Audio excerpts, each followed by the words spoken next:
Jingiwala, thank you for joining us. Today we are meeting on the lands of the Wurundjeri and Boonwurrung peoples of the Kulin Nations. Before we begin anything, I would like to pay my respect to their ancestors, to their custodians, and for the care that they have given to this country since time immemorial, and for the custodianship that they continue to share across these lands, across the many linked Kulin Nations, and extending that to all of the visitors who have come here. We must remember as we conduct any form of business that it is Wurundjeri Boonwurrung Kulin sovereignty that we are walking upon, that they are the caretakers of this land, that it is their sovereignty that guides this place, and that we are only visitors here, and as such we must be responsible to their leadership and to their guardianship over this place. My name is Evelyn Araluen. I am a poet, an editor, a Bundjalung woman who grew up in the Darug Nation of Western Sydney and is now living here in Wurundjeri country. I am also a former Next Chapter recipient with the Wheeler Centre, where we are broadcasting from today, and it is an enormous pleasure for me to be able to speak to the current round of Next Chapter recipients to talk about their work, their craft, everything that they have been doing as a part of this fellowship. These are some incredibly talented Black writers. They represent an incredibly important wave, a resurgence of our voices, a resurgence of the opportunity for our voices to speak into this incredibly conflictual time and this incredibly conflictual space that is settler colonial Australia. First Nations writers are at the forefront of some of the most exciting writing that is being produced in this continent today, subverting creative forms and decolonising Australian literature. 4 emerging First Nations writers in the Next Chapter scheme, Jasmin McGaughey, Racheal Oak Butler, Lorna, Munro, Meleika, Gesa-Fatafehi discuss the creative process, writing for Black and settler readerships, and how they respond to expectations of genre, character and identity. And also why they are all so incredibly deadly. So, first off, we'll be hearing from Lorna Munro, or Yulini, who is a Wiradjuri and Gamilaroi woman, a multidisciplinary artist and regular radio and podcast host at Sydney's Radio Skid Row. She's a long-time active member of her Redfern Waterloo community. Her work is informed by her passion and well-studied insights in areas such as culture, history, politics and popular culture. Lorna has travelled the world showcasing her skills and distinctive style of poetry and political commentary. She was also the sole designer and creator of Sydney's and possibly Australia's first initiative to teach Aboriginal language through poetry in partnership with Red Room Poetry Company in 2015. Throughout her career, she has been on stage, in films and on paper, compiling and editing Paper Dreaming, Our Stories, Our Way.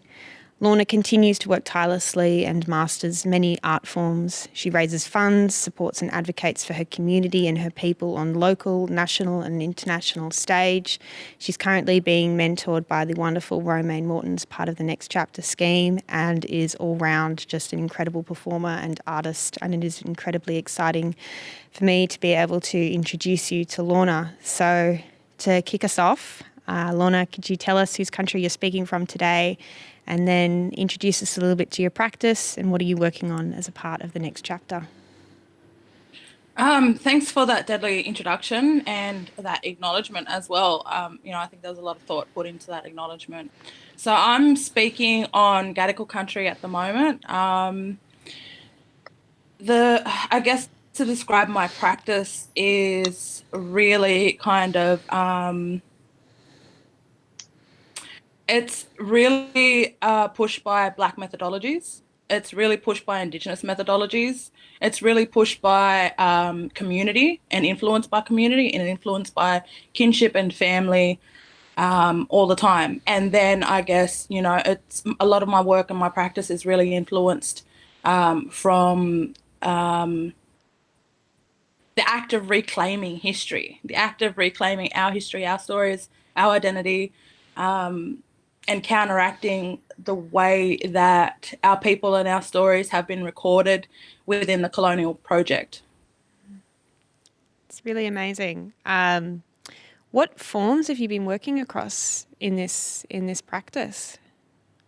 I guess that the forms that I'm probably more confident or enjoy or more passionate about working within and have really kind of enjoyed creating the processes around that has been poetry, podcasting, radio broadcasting. I've been involved in radio since I was like 15. I'm really interested in sound design. I'm really interested in sound engineering. I'm really interested in storytelling and that that part of the decolonial process when we reclaim that information and when we take it back and kind of really immerse yourself in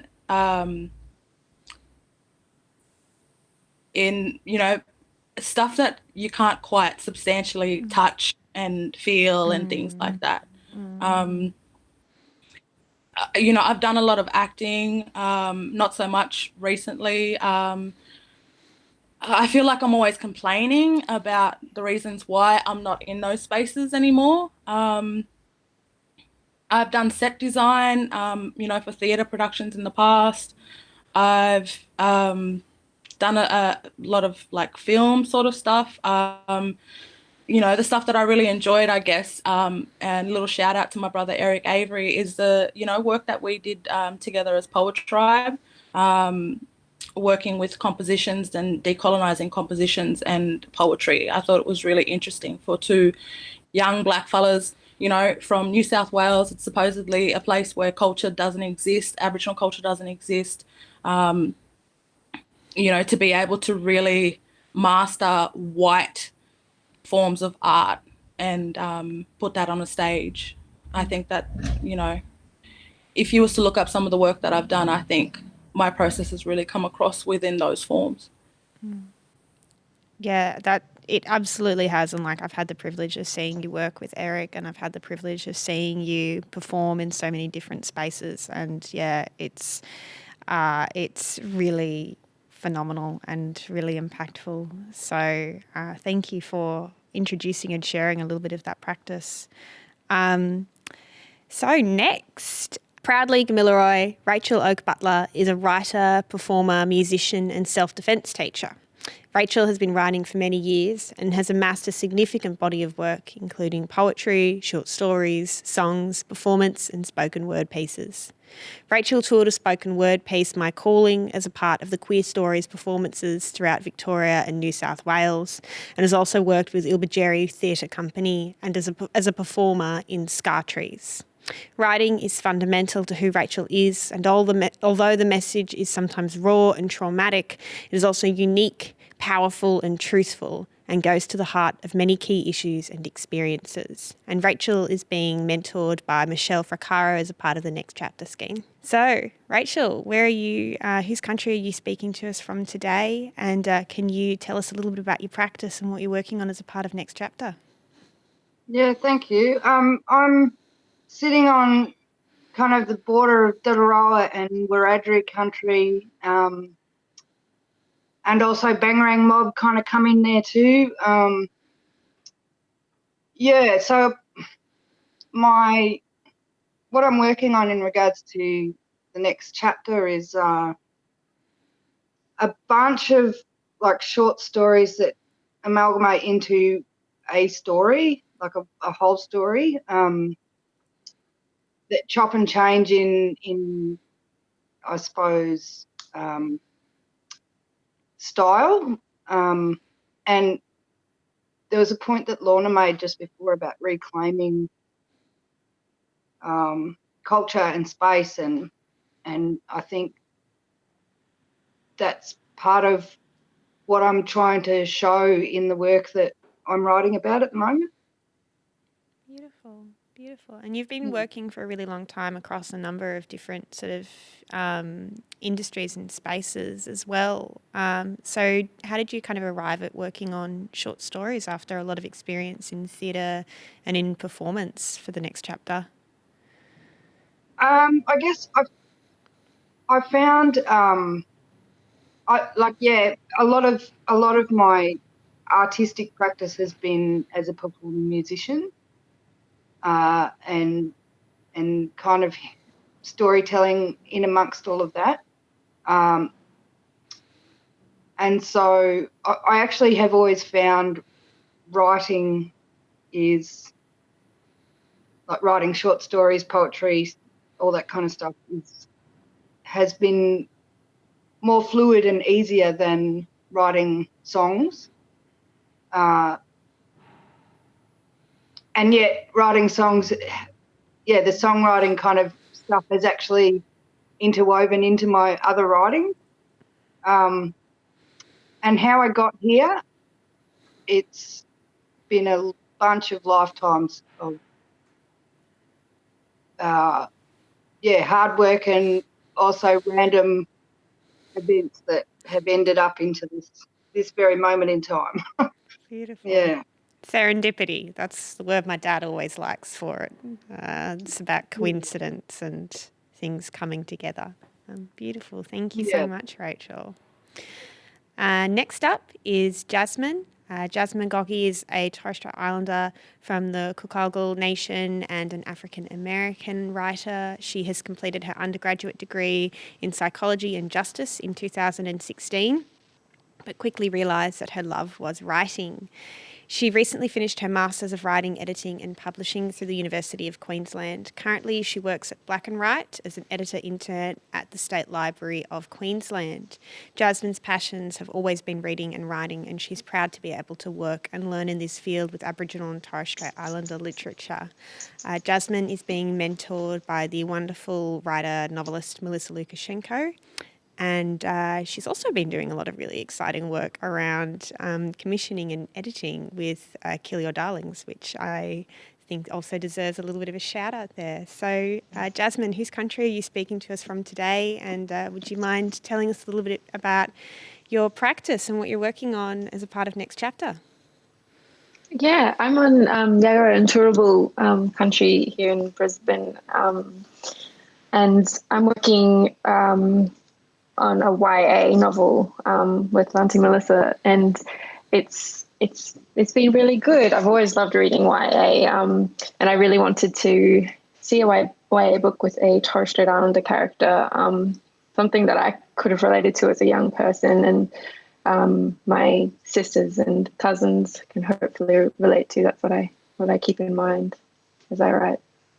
Beautiful. And as an editor as well, I know that's not necessarily a part of what you're working with in Next Chapter, but that seems to be, you seem to be absolutely smashing it in editing. How do you sort of feel about that kind of coming out alongside your own creative practice?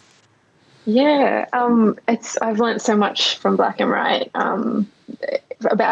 editing, but also about writing. So I feel like they've really complemented one another, and I don't think I wouldn't have submitted to the Next Chapter if it hadn't been for my internship at Blak and I definitely wouldn't have the confidence to have written a Torres Strait Islander YA novel if it hadn't been for learning about how important our stories are from Blak and with the Kill Your Darlings opportunity, it's been a lot of fun, and it's been a learning curve learning to edit short pieces, but I've had a lot of fun reading the submissions. There's just so much good writing out there from our people that I wish I could give it all publishing opportunities. Beautiful. Well, hopefully one day you will be able to. We'll just endlessly flood the market. Beautiful. Thank you, Jasmine. Next, last but definitely not least, is Meleika Gesa-Fatafehi, who is pretty hilarious and laughs too much, so much that her Black, Indigenous and Pacifica ancestors are probably tired of her. I don't think they are. Lucky she alternates burdening the two sides of her ancestry who are from Murray Island, from the Zagreb and Dareb tribes, and Fahifa Tonga.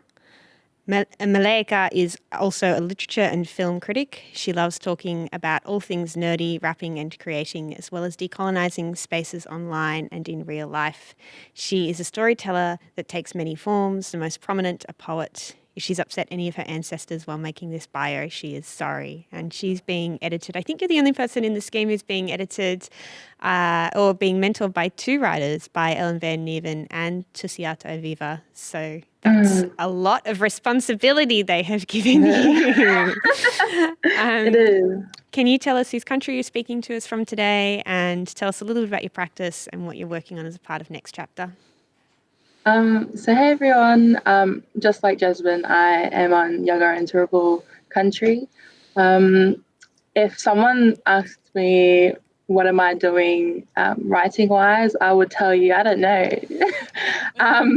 I'm just doing my best. I had no idea that I was a poet until someone called me a poet. So basically, this whole time I've been storytelling, and the way that I've been storytelling, it's kind of it's an experience, and a lot of people fit that underneath poetry, which is why I call myself a poet, and I do a lot of spoken word. But I feel like Black fellas have always been doing the work that I feel more comfortable being called a storyteller, because it's just like that's who we are. I've always worked with fiction. I've always been writing, always been talking. Shame job, no. But yeah, I have just always loved the art of expressing myself, but also reflecting. And I feel like that reflecting is always intertwined in my storytelling, because you don't get to reflect when you're younger. And when you get older, you look back and you're like, oh, shame. But it's a good feeling to like finally have the vocabulary to express yourself. Because a lot of times when you're young, you don't have that the words. You know the feeling, but you can't really describe it. And you try your best to. And I think that's what I do with my writing most of the time. Beautiful. And you've been working, again, like you work across quite a few different forms, and you've been developing your voice, I think, really sharply and really beautiful across a couple of different mediums. Why do you sort of, in terms of like genre and in terms of some of those forms, where do you sort of feel like, you're developing your work the most at the moment? What's something that feels quite strong for you at the moment in your practice? Honestly, I feel like personally, I will never have a genre or because I also critique things, and I always write short stories, and my hands are in different honey pots basically, and for me, honey just tastes too lovely to leave it alone. I'm just everywhere, and I feel like I'm not indulgent, so I just have a little bit of everything, and that's how I just keep it moving. Because at the end of the day, I don't feel like any form that I've written, from criticism to poetry to short stories to big manuscripts, I will never just stick to one. Yeah. Gorgeous. And that does seem to be something I think that links not only all of you, but a lot of emerging Black fellas in these spaces. What really strikes me is that there is this incredible abundance of talent and ability and capacity and skill that has been formed of years of trying to find a place in industries that are actually really harmful and really volatile to Black participation. So I think it kind of does, it's a bit of a crucible that is actually, it means that like a lot of incredible Black writers are also incredible Black editors and organisers and performers, because, the industry is really difficult and hostile and forces a sharpness of that skill that, isn't necessarily demanded of other people in these spaces. And so congratulations to all of you for being in the Next Chapter. And I know you're all working incredibly hard right now, and I'm so excited to see the work that you produce.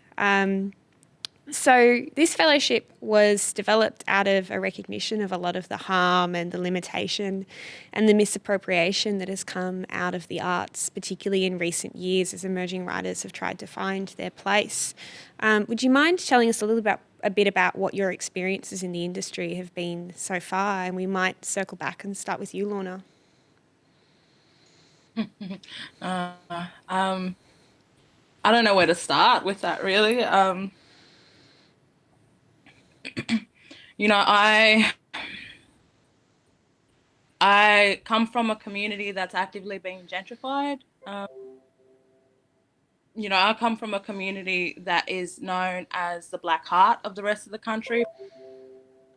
What I was saying was trying to explain how difficult it has been for someone like myself who is still living in a place that's being actively gentrified, is you know, growing up in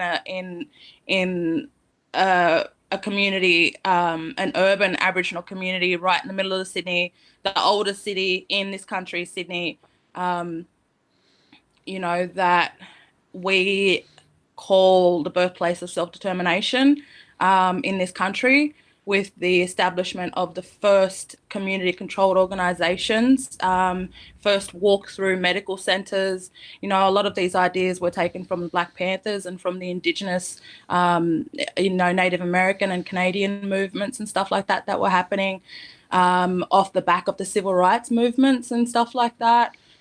To just kind of paint how many barriers have been placed on top of my voice, how many buffers have been placed on top of that. You know, I come from a really large politically known family. You know, a lot of the time in the Black consciousness of this country, I find my role today as an educator, trying to educate other people, other younger people that are becoming active, becoming vocal about the situation that we face, and kind of always trying to kind of give people the context for the way that things are today. Because the way that we kind of frame, and the way that I frame my work and the way that I frame this community is that, you know, I live in a community that's being dispossessed. I'm living in a community that's being actively gentrified. It's the same community that was allowed to recreate itself and build itself up from, you know, the previous generation's works with the Black Power movements here in this country, with you know, the community controlled organizations, with a lot of writing policy, I guess, and really advocating for a Blackfellow methodology to be really taken into account in many various different industries and ways of working that a lot of people aren't aware of today. You know, so say, for example, you know, when I was going to uni, and I don't want to bag anyone out, but I just kind of am trying to paint the picture of how excluded I have been based on who I am, who my family is, where my bloodlines come from, and where I've grown up. You know, they're all very stigmatized sort of context.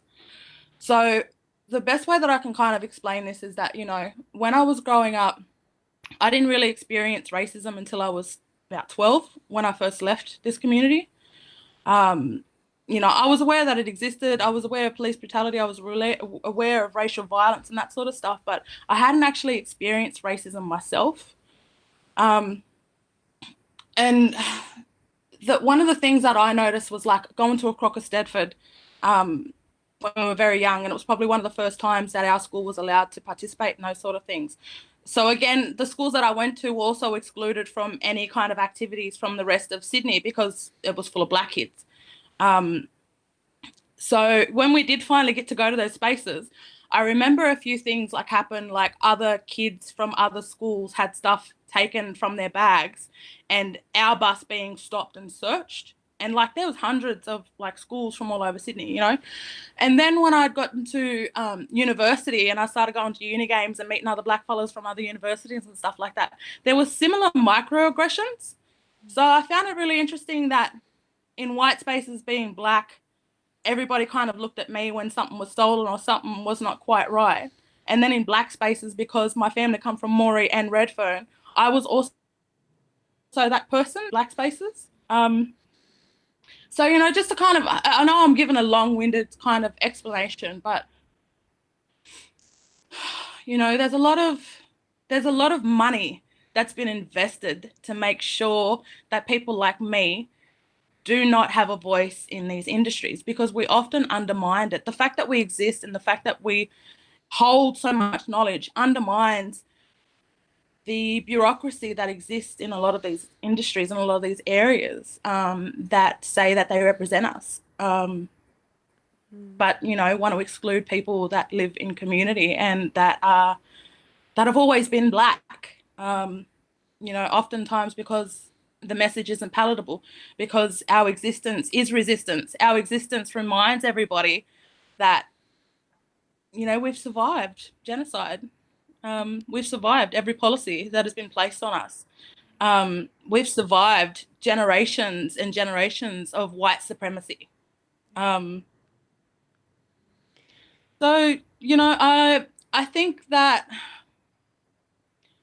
I have a especially kind of interesting barriers to break through in getting to this point. I just think it's really interesting that a lot of money has actually been invested and a lot of resources have actually been invested to make sure that artists, people like myself that are working, representing this community, aren't actually allowed to make work about this community in this community. So there's a lot of censorship happening, I guess.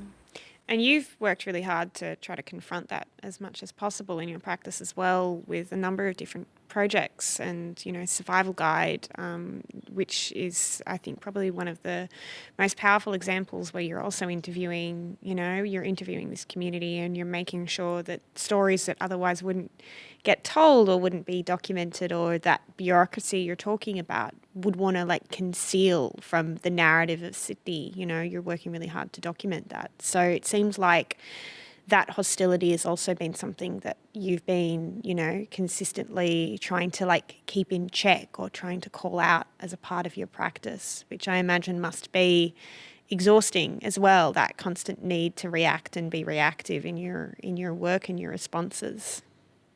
I think it's an obligation when you have a platform to actually be able to speak on things that you know are difficult for other people, or that you know,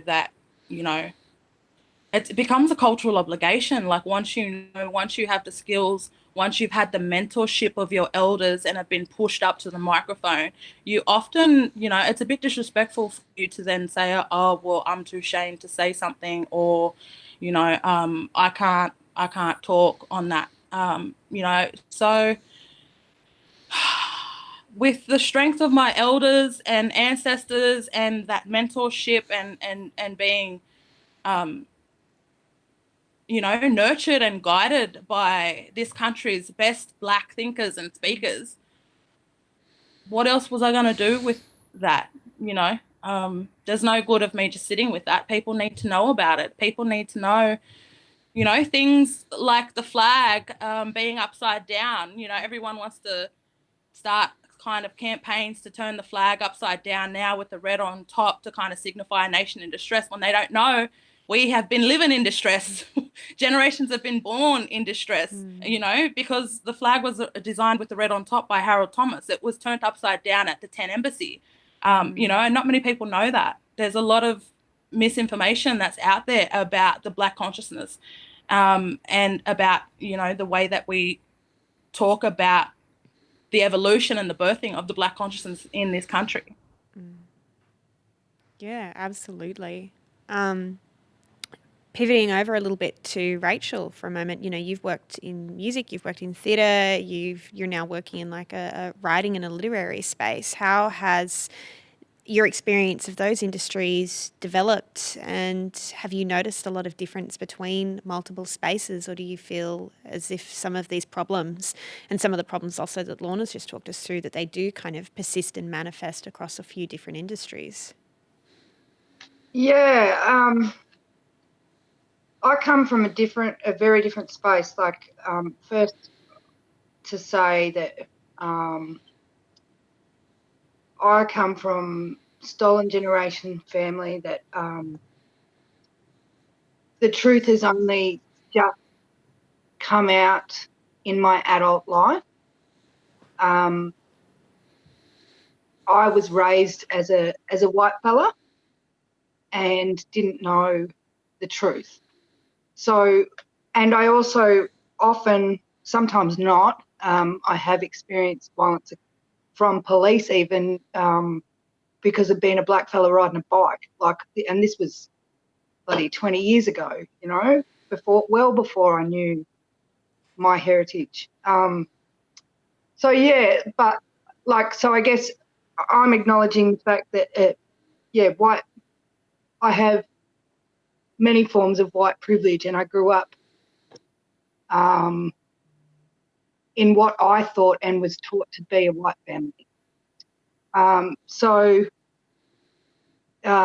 very different space to what Lorna was talking about, and there's so many layers added to what, like with what you were saying, Lorna. Where do I start? I think just on a very base level of dealing, like for me, I can only speak for me, on a base level of dealing with microaggressions on any form, whether it be racism, ignorance, sexism, homophobia,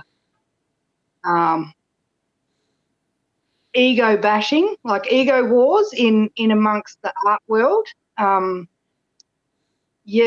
actually stopped performing as a musician for a long time due to not having any energy left to deal with people's egos. Like, we're all there to build each other up, and in actual fact, I often had seen people taking each other down. And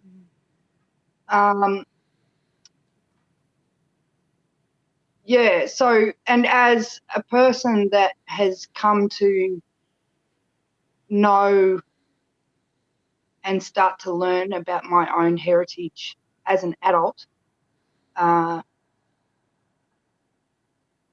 it is, and even before that, like it's always a very white space in where I grew up in rural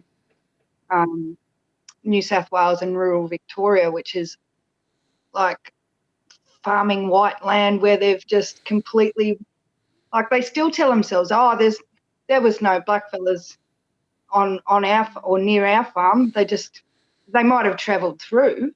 Like, that's the narrative. So it's so white that they like trying to even show a microaggression to a white fella that's being microaggressive and racist is like, they can't even see that that's what it is, let alone acknowledge it, let alone go, oh, and look at it and have any kind of insight and work to shift that. I think it's like hitting your head against a brick wall. It's, yeah. So I imagine, so it's intense. Yeah, I was about to say, I imagine it's been an intense sort of journey to finding where you fit in those spaces that are hostile or silencing and derisive. So I'm really glad that you've come into something like the next chapter, and I do hope that that's something that, you know, you've been able to sort of start finding a place for that. That's the whole goal of the program, you know, to carve out something to hopefully protect people where in other experiences, the industry had no interest in protecting them in terms of also some of the things that you mentioned there before, Lorna, like sometimes these industries want to put black fellas forward as kind of like the sacrificial lamb, this is, look what we've got our token. We don't need to be responsible to the community any further. So yeah, I mean, thanks for giving us a bit of an insight on how you've kind of moved through some of that, Racheal. And all power to you for that process. It sounds like it must have been quite difficult and hostile. Yeah. Jasmine, would you like to tell us a little bit about your experience in the industry, whether that's like an editing space, or that's a part of your own creative practice? How's your experience been so far? I feel like I haven't been in the industry all that long. I only started studying in 2017, 18, and actively trying to write and get people to read what I wrote. But I have always been writing, since I was small, since my mum, made books with me when I was little. But I think my experience has been seeing the shift in myself and my own writing, and how I didn't think that people like me could be in books, that publishers would want that people would buy that, and how I bought into that myself. And so, the stories that maybe I related to a little bit, I didn't write them, or I didn't show them to people. And, through study, through black and white, through just being in this space and surrounded by good people, which I've been lucky enough to be in spaces like that, I've seen that, of course, people want to read about a Torres Strait Islander young person, or, of course, people want to write. There are a lot of Torres Strait Islander, I think, storytellers whose stories are important and they want to tell them. And it's nice to see that I believe that now. And yeah. That's really beautiful. And you're also working to create more opportunities now in that space too, as an editor, a curator. Like I see you out there, really working so hard to bring Black voices into these spaces, which is just like so fantastic when you yourself, you're emerging. And I think it's kind of like that idea of, like we got to give as much as we take. And it's just so lovely to see, someone like, as young as you just sharing that out. Even as you build yourself, it's really amazing. Thank you. So, Meleika, would you like to tell us a little bit about your experience in the industry so far, and, how you've kind of come into this space? And, I know you've had challenges as well working with editors and working with different publications and such, and just really being able to make sure that you're able to preserve and defend your own voice. How has it been for you kind of, charging forward with that? So I think I should start at the beginning, not Gammon. I wasn't even introduced into the industry until like I was 18. When I was 14, I thought I was real deadly. I mean, I still am. But I decided to start like reviewing books.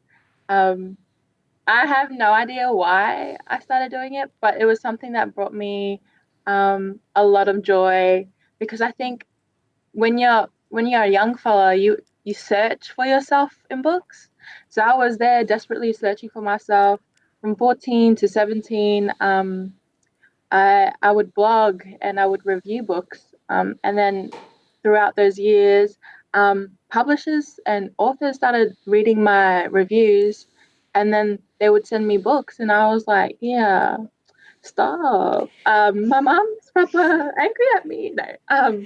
But it was just, that's how I got introduced into the publishing industry, because 14-year-old me was just reading and reviewing and publishing it. And then when I was 18, I realized that I wanted to start writing the literature that everyone wanted to review. I wanted to be the one giving out books to kids. I wanted to have my own work reviewed, or just have my own work for another Black fellow who was searching desperately at I was 14, desperately for representation.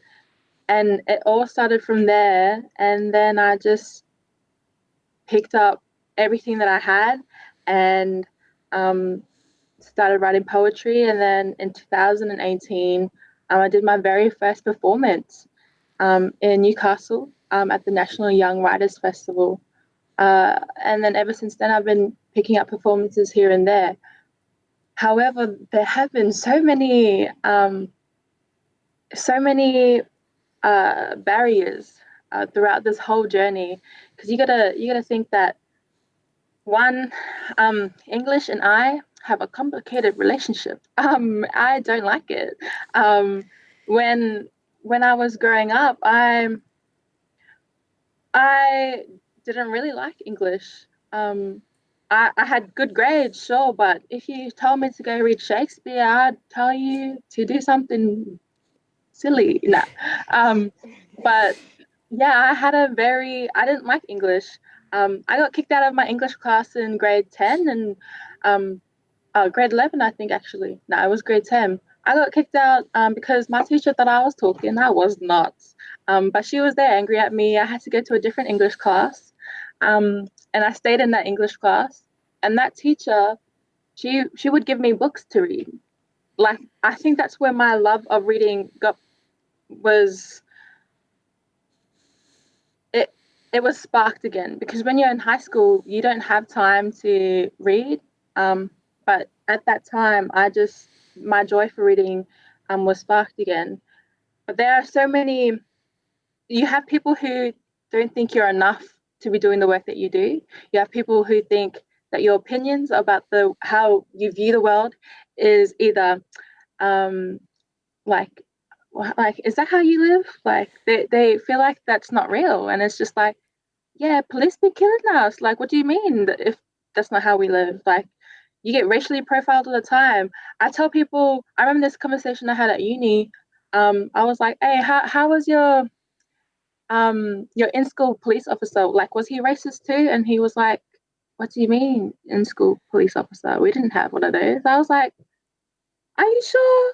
Like, well, Alan was a bit big Dory, yeah. Like, he was a racist. But I grew up with people assuming that I wasn't smart enough, with people assuming just because I didn't like English that I wasn't capable of doing what I do now.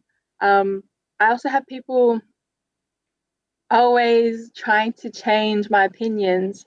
Now that I'm writing pop culture articles and critical just critiques on film and just TV shows in general as well, just media actually. I have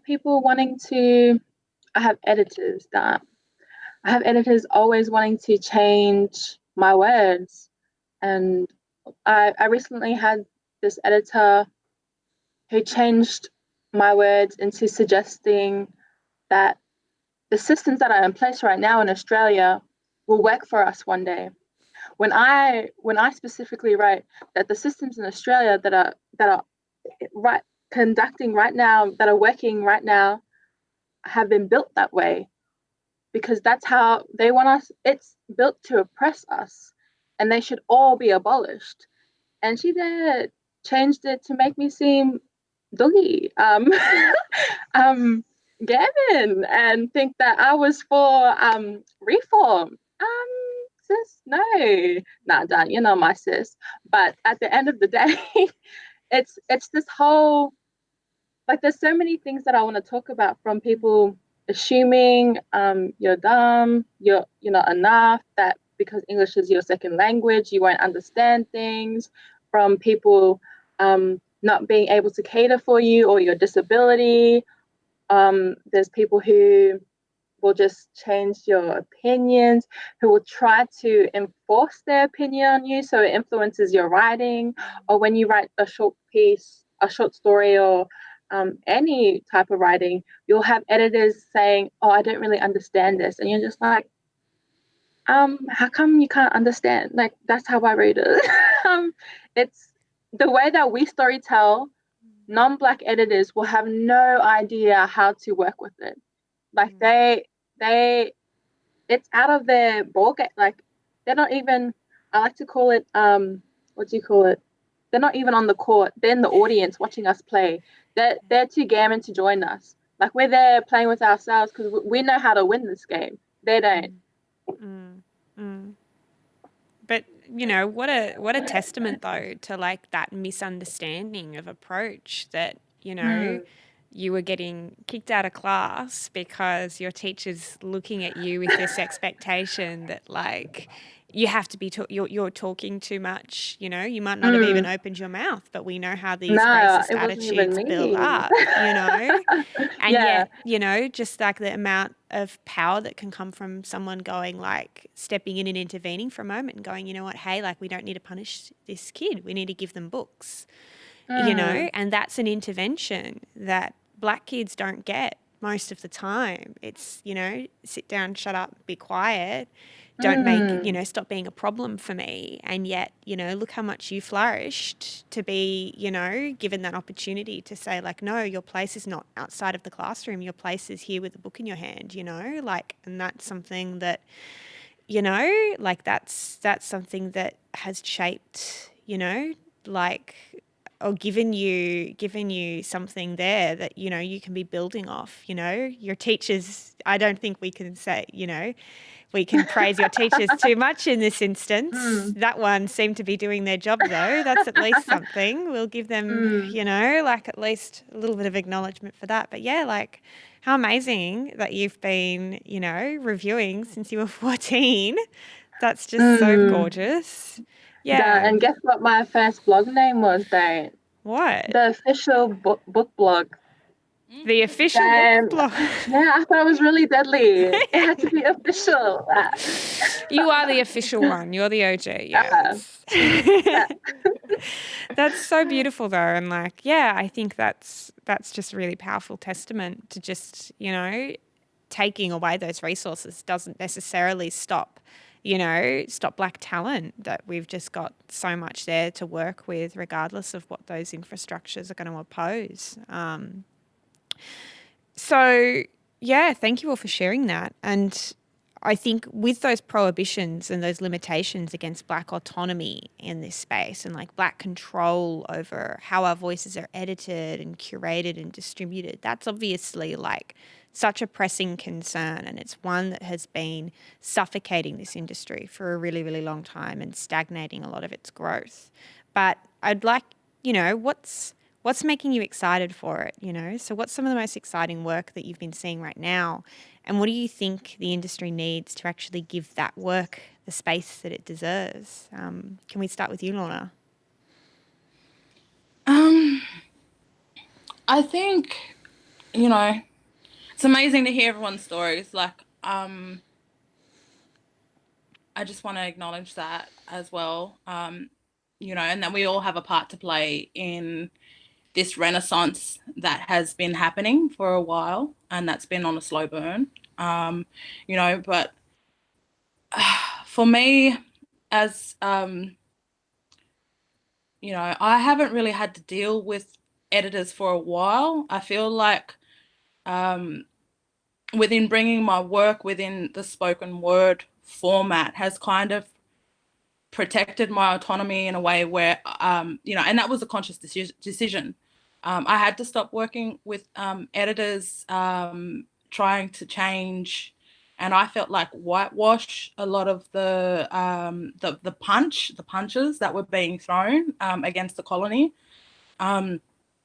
You know, so really, I haven't had to navigate working with editors that don't share the same experiences for a long time. So I just wanted to acknowledge that at the moment. And, you know, I always had, I don't know, just sort of coming from oral culture and history, it just, something just seems off with the written word for me. I feel like within spoken word poetry, it's been the only place where I could really control how the message was received by other people. you know, and again, working on a sonic level is magic as well. You know, it's a magic that our people have harnessed into a technology that the rest of the world is only sort of starting to wake up to, I think. You know, and I just want to say this way forward and this space that we're trying to carve out for ourselves only works with Black editors, you know, and the work that Jasmine's doing. You know, we also need, like, it's the same within theatre. You can't call a Black production a production unless you have Black Aboriginal people and people of colour employed, from the writer's room to directing to on stage. You know, it's the same thing. Like, I really don't feel like you can call Black literature unless every hand that has handled that work getting up to print is from a Black fella or a person of colour that understands that experience. And to be really, really honest, there's not much work that excites me coming from this country, because I feel like a lot of work is still being conditioned for a white audience. And in order to do that, it often leaves. It often, you know, neutralizes. It often, you know, it just takes so much away from the power of our voices, I think. To be really honest, you know, the stuff that excites me is like, you know, the stuff that I sent you the other night. One of the young people that live in my community that just went down, you know, to the town hall last weekend or the weekend before for the Black Lives Matter rally. You know, he was someone that come through programs that I've designed specifically for kids in my community. You know, and he's still writing. That was before I had my son. That was like 4 or 5 years ago that I was, you know, working in the schools and stuff like that. But I've still got people and young people sending me poetry after they've experienced something, or they can't articulate their frustrations at a certain event or, you know, emotion or whatever. They're still sending me work. You know, that excites me. Yeah. The fact that we're making space to bring other people on, you know, and again, I have to go back to what Jasmine was saying. I think that is the deadliest thing that you can do is, you know, bring people along with you. You know, a lot of people say we need to open up the door first and then we can bring more mob through. And it's like, my attitude is once that crack is open, we're pushing it open. You know, we're getting as many mob as we can through. And I feel like that's what we've got to do. And that's the responsibilities that we have once we get to a certain place in, you know, in our careers or our lives. I think that, you know, a lot of the grassroots sort of community level sort of stuff, anything where young people are really finding their voices and are really kind of, you know, you can see it in their faces when they kind of start to realize like, hey, I can talk about this. I can talk about it, and that's pretty much the only way that I can address it or respond to, you know, a really violent event that might have happened, you know. And when I say that, I'm talking about, of course, you know, a lot of these policies that the rest of the country is finding out, that has been fine-tuned here in places like Redfern with the, you know, the checklist and the watch list, monitoring Aboriginal children before they've even committed crimes, you know, strip searching, all this sort of stuff has been normalised in this community. And I find it interesting that the rest of the country is starting to find out about this sort of stuff, you know, and there's a bit more attention to it. But it's like generations and generations and generations here have had to live with that trauma of, you know, that trauma of humiliation, public humiliation. And again, you know, it is a colonial tool. It's a colonial tool that's been used time and time again. It's a colonial tool that, you know, really found its place within the missionary life and stuff like that in this country. When we look at the etymology of these things today, you know, where they come from and stuff like that.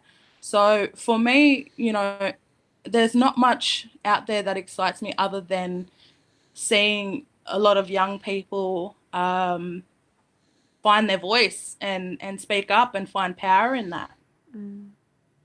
No, absolutely. And like, you know, just thinking about, like that first Black Rhymes Aboriginal Poetry Night that you spoke at, that you opened in Redfern a couple of years ago. You know, there were black fellas writing the first poems of their life on napkins in the back of the bar. You know, like how beautiful is it that like the second that an opportunity opens up, exactly what you're saying, like that crack, like everyone's there and they're ready and they're so ready to go and they're so prepared and there's so much just talent and story building there too. Like there's so many And stories to be told. Not to compare that as well, but I find that it's a really beautiful kind of sentiment to where we're at the moment, because a lot of the generation before us and before me, poets, they weren't being published. A lot of the times that writers were writing stuff was for eulogies, funerals, and I think that that's a real shift in the change of where we're at the moment, and just really acknowledging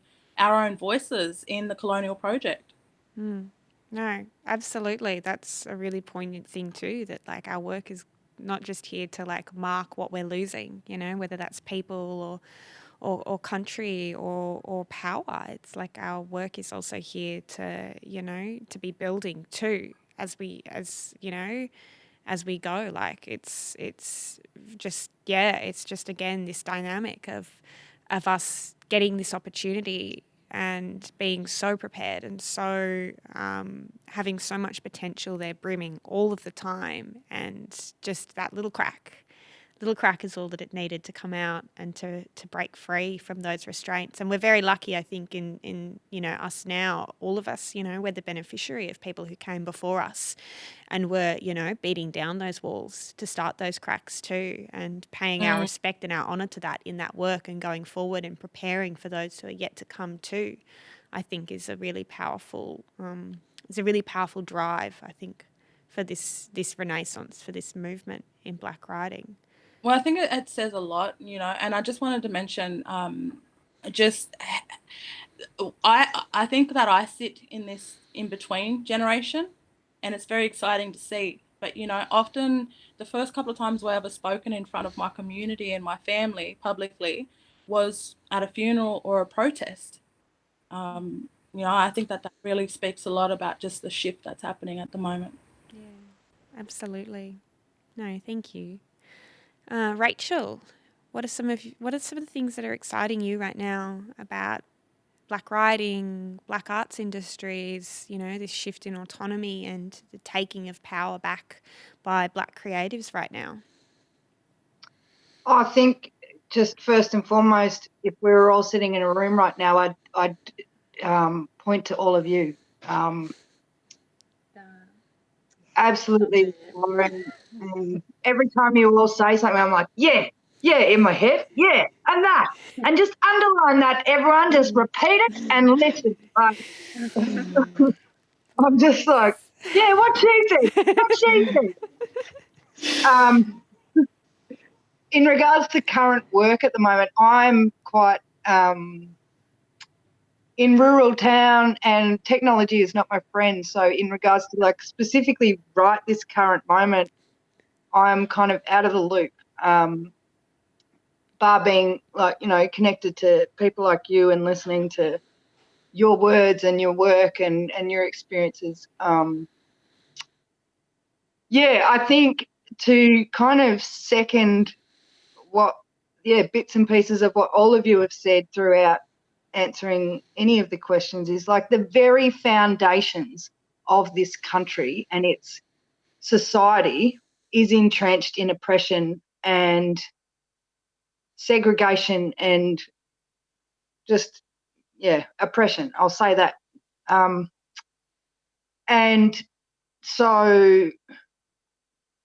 And that continues, and people are completely blind to it because it's so entrenched in the foundations that people just have no idea.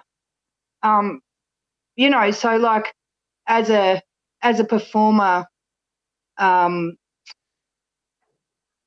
working in any kind of way with white organisations,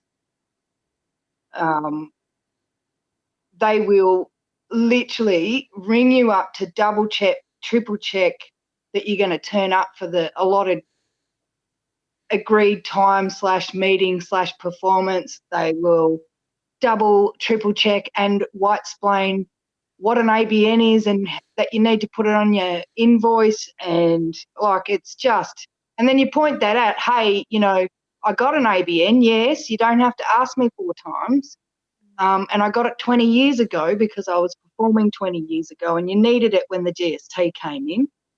And then having that explained to you back at you, like it's insane. Like, It's very and Black Orgs, dehumanising. You know, it's yeah, really and dehumanising. Black Orgs don't ring you up and ensure that you're going to turn up, because they bloody know you are, because you've agreed with it, because you've had a conversation. Like, yeah, so I think, and that was a weird tangent, sorry, but just No, like it's as about like trust, mild right? example. It's about how you're trusted in these organisations, and you're giving something to them, and they're just treating you as if you're unreliable or you're like outside of their order and outside of their expected sort of infrastructure of how they do things. So like it is totally a huge issue to be working and, you know, to be a professional. Like, as you said, you've been performing for 20 years, but to not be treated like a professional, to be treated like you don't know what you're doing. It's really dehumanising, and it's a big problem, I think, in the way that a lot of these organisations do treat blackfellas, as if they're doing you a favour, you know, and they need to explain all of the terms and conditions because maybe you've never seen a form like this before. It's really a demoralising problem. Yeah, and I think, like, in regards to the points made about, you know, having your voice edited or whitewashed, in regards to live performance as opposed to written pieces, when performing live, they can't be edited. And I find that is, you know, you can't change what I'm saying right now on the microphone. You're going to have to listen to it and sit in that uncomfortable space. And it's no longer bloody tokenistic, because you can't actually, I'm going to say all these things as a live performance, as, you know, so to speak. Instead of having to fight or justify or explain your written word. But I'm really excited by, and the young fellas up where I am, like watching them do their thing and learning from them too. You know, they teach me stuff that fills my heart, and so it's a cracker to learn. I'm constantly learning, because I'm coming from a space of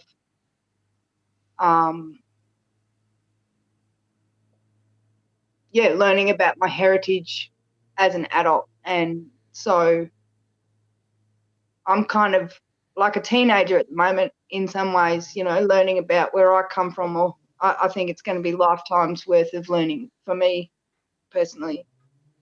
Yeah. I don't know how many tangents I just went on, but... Not enough, yeah. No, that's beautiful. That's beautiful. Thank you for that, Racheal.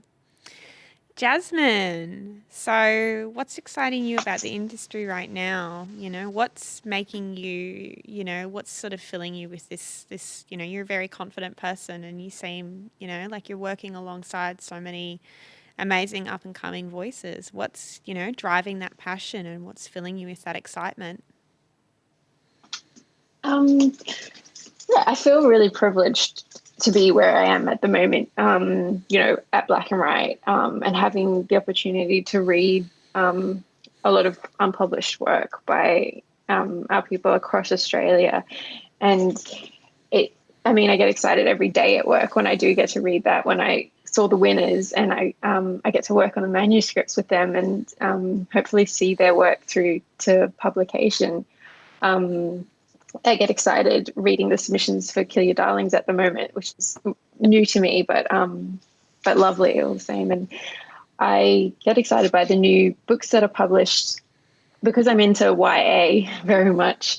Ghostbird by Lisa Fuller last year was really touching and exciting for me because, as I read it, I was just like, yes, this is what I would have loved to have read as a young person. I still love to read it now, even though I'm not a teenager anymore.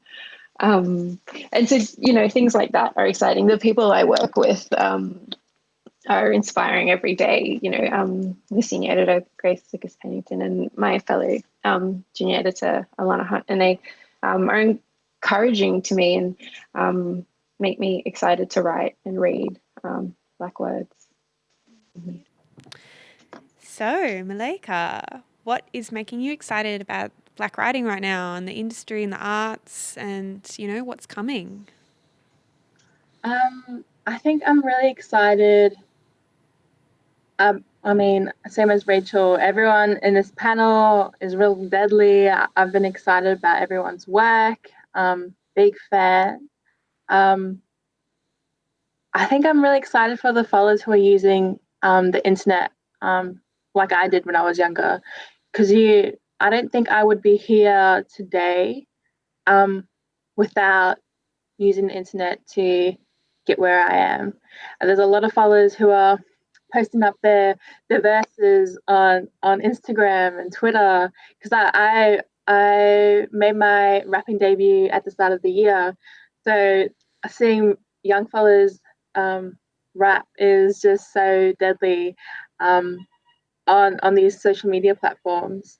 Another one would have to be young fellas just going out and setting up their own little events, and then just for young people, young people are looking after each other right now, because they understand that it's hard to get into these spaces in this industry without networking and connections. So we've been networking ourselves, and then building that community, we can move forward together into the industry.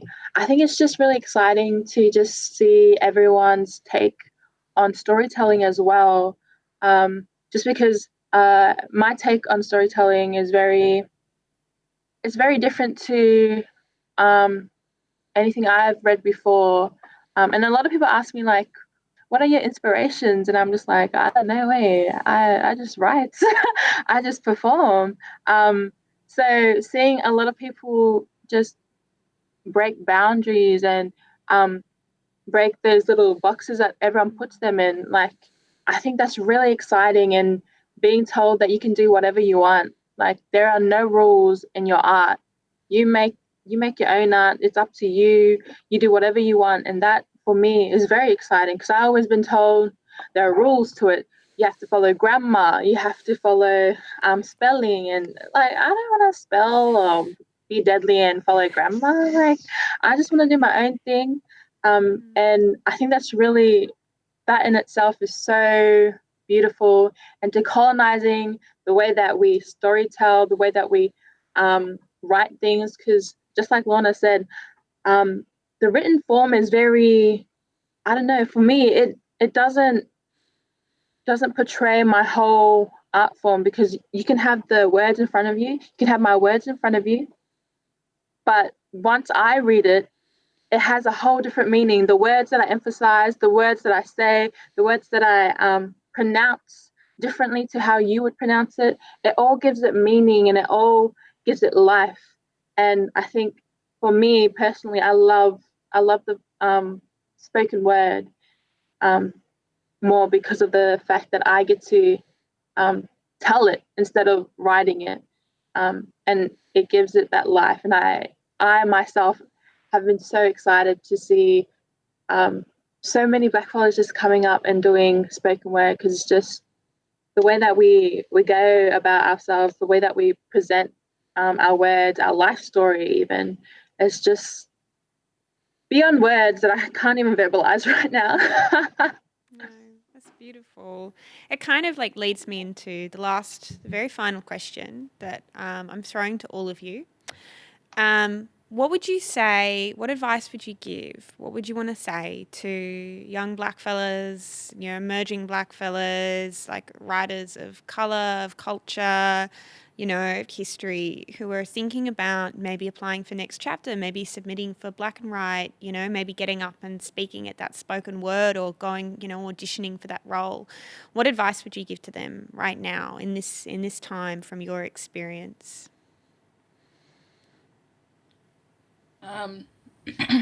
I'll jump in. I would just say don't limit yourself. And be good to yourself. In, whatever process you decide to pursue. I think that it's really important, and that no one in these spaces will kind of talk to you about. I think, that's kind of the stuff that you'll find in more community spaces and more family-oriented spaces is, just looking after yourself within that process, because no one can really tell you what's right or wrong for you. Like we've all pretty much kind of talked about today, it's not the end product, it's the journey to get there as well. I think it's like, I just think it's a powerful thing for people to find their voices in whatever ways that they do that. And, in the audience as well, it's beautiful to watch. And to just keep going, keep writing. You might get knocked back for something. It doesn't mean that you should stop. I think you need to have a bit of a hard head and just be defiant, and just keep going, because once one door closes, another one opens, and I think that we don't celebrate ourselves enough. I feel like, that's what I would say to any young people if I was to be doing workshops and stuff today, and just identify who is in your community, who is a part of your writing community, who is a part of your art community, who are the people that you really enjoy talking to and working with. Connect, if you can, to those people. I think it's really important to be able, and I think it's invaluable to be able to be in a reciprocal relationship within any of these industries. And I think that that's something, that we really need to reclaim a lot more, I think. Yeah, no, absolutely. Beautiful. Thank you.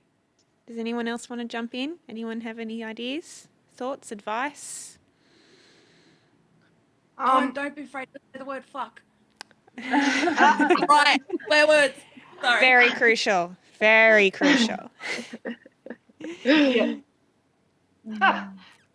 I was going to add, or kind of, I mean, everything that Lorna said, and always come from a place of integrity, and that's, and from your heart, whether it be how you say fuck. I mean, it's integral, and in the work that you produce and in how and who you are, if you're coming from your heart and a place of truth and integrity, you can stand tall, and your ancestors and your mob will be proud because you're being you. Yeah, no, beautiful. Thank you, Rach. Jasmine, do you want to jump in? Do you have any advice? Kind of just reiterating what Racheal and Lorna have already said, that just trust in yourself and trust that what your craft, whatever craft you're doing, is right and true, and it's definitely worthy. And don't be afraid to reach out for help, whether that's in your family or in the writing community, or any other community. Don't be afraid to ask for help. Thank you. I think I would just say, actually, I would have a lot to say to young fellas. One would be like, your ancestors are with you. Don't worry about it. Like that fear of sharing your stories or sharing what's something that close to your heart, being vulnerable. Don't be afraid of that. Like, take full advantage of being able to verbalize your feelings and your emotions and your story. Like, a lot of people are struggling to do that, but you're able to do that now. Like, that's so deadly. Also, never be afraid to tell whiteness to get lost. Like, never be afraid to not cater for them, because at the end of the day, when we tell stories back before the white man, we didn't tell stories to them, we tell stories to each other. So don't be afraid to have an audience or think of Black people only when you tell stories about yourself, about your life, about your country, your land, your ocean, your sky. Don't be afraid at all. Don't be afraid in general, because at the end of the day, you know who you are. You're Black and deadly. You're strong. You're staunch. So that's what I would leave to young people. Like, stay true to yourself. Be strong, and just know that you're Black and other people aren't. That's a shame. Beautiful. What powerful words to end on. Thank you so much for all of that, for all of your power and your poetry and, your vibrancy, everything you're giving to this community, all of you. It's just so amazing. And, and the world's going to be real different soon. And a lot of it is going to be to do with the fact that you're all here, carving out this space, carving out these cracks, for more mob to follow. And it's really, it's really powerful. So thank you. Congratulations on all of the work that you've been doing with Next Chapter. You are all just so phenomenal. So big thank you to Lorna, Racheal, Jasmine, Meleika. Thank you also to the Wheeler Centre, to Aesop Foundation for creating Next Chapter. It's, such an important part of our writing community right now. If you are interested at all in applying, the applications are open until the 10th of August. So please, mob, people of colour, people of culture, put your work in. We need more of your voices, and we need to build up these communities so we can all help each other, and we can, build this incredible renaissance of our voices into the future. So please enjoy other talks from the Next Chapter Fellowship, from the Emerging Writers Festival, and from all of the really incredible, deadly emerging writers that are out in our community right now. So thank you so much to all of you again. Can't wait to read what you're working on next. Visit wheelercentre.com for the best in books, writing and ideas from Melbourne, Australia and the world.